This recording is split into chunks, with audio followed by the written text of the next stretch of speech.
कल अपन ने शिवरात्रि का पूजन करा कि नहीं करा? अरे बोलो तो जम के, करा ना सबने? शिवलिंग का निर्माण करा, पूजन करा। आप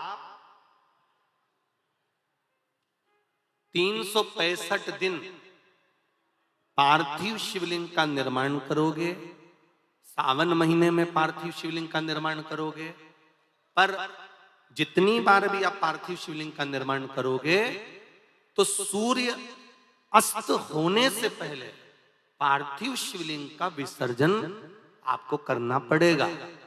पर 12 महीने शिवरात्रि आती है। शिवरात्रि के समय पर, शिवरात्रि के दिन हम दिन में नहीं, रात में 1 पहर, 2 पहर, 3 पहर, 4 पहर में जितना मन बन जाए कि 1 पहर पूजन करूंगी मैं, 2 पहर करूंगी। कल अपन ने कितनी पहर की पूजन करी? जम के बोलो जरा। 1 पहर की पूजन करी। शिव महापुराण की कथा कहती है शिवरात्रि की जो पूजन होती है, इसका मतलब क्या है? शिवरात्रि, इसको ये नहीं लिखा गया शिव डे, शिव दिन। इसको क्या कहा गया है? जम के बोलो जरा। शिवरात्रि। शिव महापुराण की विद्येश्वर संहिता में कुमार खंड के अंतर्गत स्कंद पुराण में जो वर्णन आता है कि 12 महीने शिवरात्रि आती है। जो रोज पूजन करने वाले हैं, रोज पार्थिव शिवलिंग का निर्माण करने वाले हैं, रोज सावन के महीने में शिवलिंग का निर्माण करते हैं, हजारों शिवलिंग बनाते हैं। तुम लाखों शिवलिंग का निर्माण कर लो, पर सावन के महीने में या 365 दिन शिवलिंग बनाओगे तो वो शिवलिंग तुम्हें सूर्य अस्त के पहले विसर्जन करना पड़ेगा। पर शिवरात्रि के दिन जो तुम शिवलिंग का पूजन कर रहे हो, वो रात्रि में अगर करते हो तो 1 पहर का करते हो तो 1 पहर की पूजन करने के बाद विसर्जन कर दो। 2 पहर का करते हो तो 2 पहर की पूजन करने के बाद विसर्जन कर दो। 3 पहर का करते हो, 4 पहर का करते हो तो 4 पहर का करने के बाद विसर्जन कर दो। उसकी महत्वता है शिवरात्रि। उसकी महत्वता शिवरात्रि।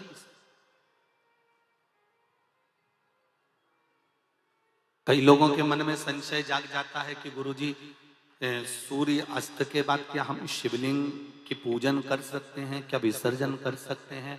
तो पहले तो अच्छे से समझ लो कि तुम सावन महीने की शिवरात्रि की पूजन कर रहे हो। रात्रि लगी हुई है उसमें कि रात्रि को ही होगी और रात्रि को ही विसर्जन होगा।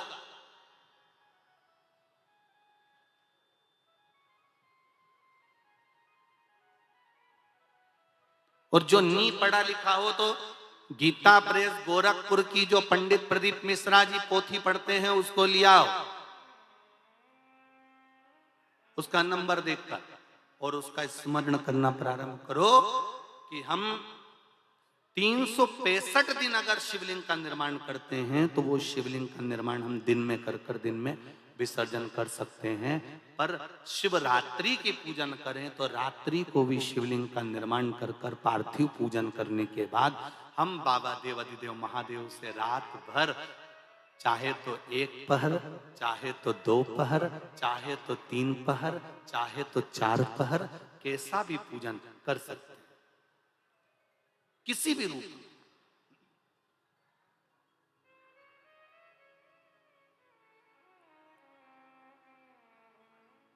पर कई बार हमारे जीवन में संशय उत्पन्न हो जाता है। और एक बात अपनी जिंदगी में उतार कर रखना, अगर पार्थिव शिवलिंग का पूजन रात्रि को आपने करा है तो पार्थिव शिवलिंग का पूजन हमने भी यहां पर बैठ कर किया है, दिल के साथ, हृदय के साथ। डॉक्टर दवाई देता है तो पेशेंट को देता है। एक दवाई काम नहीं कर सकती तो दूसरी देता है, दूसरी काम नहीं कर सकती तो तीसरी देता है। सारा एक्सपेरिमेंट वो पेशेंट पर करता है। डॉक्टर उस दवाई को खाकर नहीं देखता। पर हमारा नियम है, हम जितनी बात आप लोगों को शिव महापुराण के माध्यम से बताते हैं, पहले उसको खुद अमल करते हैं, साथ बैठते हैं, फिर आपके साथ में बैठकर उस शिव महापुराण के अभिषेक को कराते हैं। पहले स्वयं करें। एक पत्र आया है, देखिए।